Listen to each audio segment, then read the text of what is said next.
Você provavelmente acredita que é dono da sua própria cabeça, que é você quem decide o que pensa, o que sente, o que deseja, que as suas escolhas vêm de um lugar consciente que você controla. Sigmund Freud passou a vida inteira tentando provar que isso é uma ilusão. Para Freud, a parte de você que você conhece, o eu consciente, é só a ponta de um iceberg.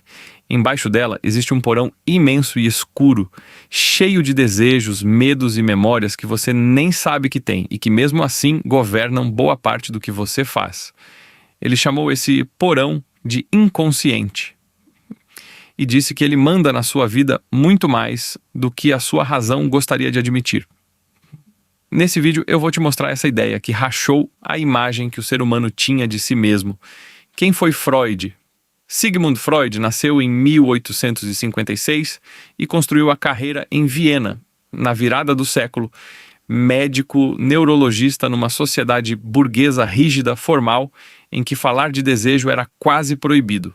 E foi tratando pacientes, na maioria mulheres, com sintomas que a medicina da época não explicava, as chamadas histéricas, que ele tropeçou na descoberta da vida dele. Esses pacientes tinham sintomas físicos sem causa orgânica, paralisias, dores, tosses que nenhum exame justificava. E Freud, junto com um colega, percebeu uma coisa espantosa quando o paciente conseguia falar, relembrar e reviver uma memória dolorosa que estava enterrada. O sintoma muitas vezes simplesmente sumia. Foi uma paciente que batizou isso de a cura pela fala.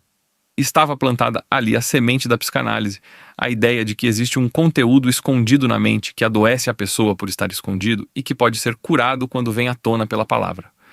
Freud foi atacado, ridicularizado, chamado de obsceno, depois virou um dos pensadores mais influentes da história.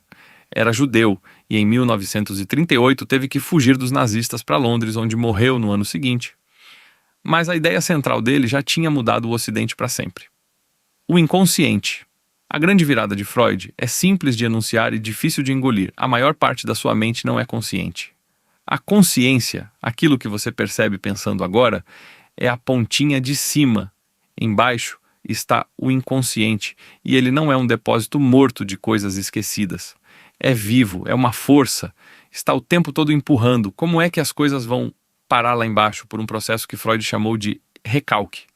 Quando um desejo, uma lembrança ou um impulso é inaceitável demais, vergonhoso demais, doloroso demais para você encarar, a sua mente empurra ele para fora da consciência.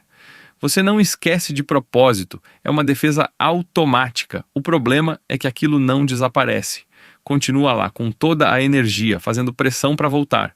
E é aqui que está o ponto genial e perturbador.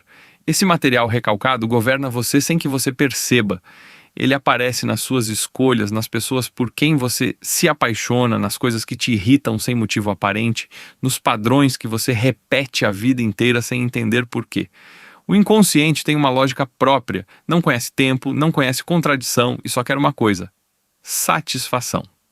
Você acha que está no comando. Na visão de Freud, você é mais o porta-voz de um andar de baixo que você nunca visitou. Como o inconsciente fala, se esse material está recalcado, escondido à força, como é que a gente chega nele? Freud percebeu que o inconsciente não consegue falar direto, mas vaza, disfarçado, por algumas frestas. E aprender a ler essas frestas era o trabalho do analista. A primeira, e para ele a mais importante, é o sonho. Freud chamou o sonho de a via régia para o inconsciente. Para ele, todo sonho é a realização disfarçada de um desejo recalcado. Existe o que o sonho parece dizer, o conteúdo manifesto, a história maluca que você lembra de manhã, e existe o que ele realmente quer dizer, o conteúdo latente, o desejo escondido. Entre os dois há uma censura que distorce, condensa e simboliza justamente para te deixar dormir sem encarar o desejo de frente. A segunda fresta é o ato falho, aquilo que ficou famoso como o lapso freudiano. Você troca uma palavra por outra, esquece um nome bem na hora errada, marca a reunião no dia em que no fundo não queria ir. Para Freud, isso não é acaso. É o desejo recalcado furando a vigilância da consciência por um segundo. E a terceira fresta é o próprio sintoma neurótico. Ele não é um defeito aleatório. É uma solução de compromisso. uma negociação torta entre o desejo proibido e a força que o reprime. O sintoma diz e esconde a mesma coisa ao mesmo tempo: id, ego e superego. Mais para o fim da vida, Freud desenhou um mapa da mente que ficou famoso, dividido em 3 forças em conflito permanente. A primeira é o id, ou o isso. É o porão puro, a caldeira dos impulsos, da fome, do sexo, da agressão. O id é totalmente inconsciente, não conhece moral nem realidade e obedece a um único princípio, o do prazer. Ele quer o que quer e quer agora. Em cima dele se forma o superego ou supereu. É a voz da autoridade que você engoliu ao longo da vida, dos pais, da sociedade, das regras. É o juiz interno, a fonte da culpa, do dever, da vergonha. Onde o id diz quero, o superego diz é proibido. E preso no meio dessa briga está o ego, o eu. Esse é você no sentido prático, o negociador.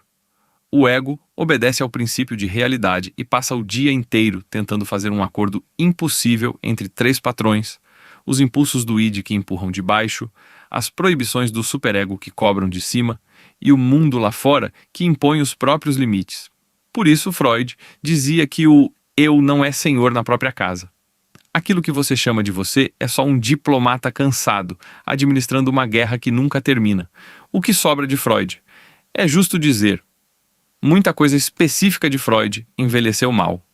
Boa parte da ciência o critica por teorias impossíveis de testar, por algumas ideias datadas, por conclusões que ele esticou demais a partir de poucos casos.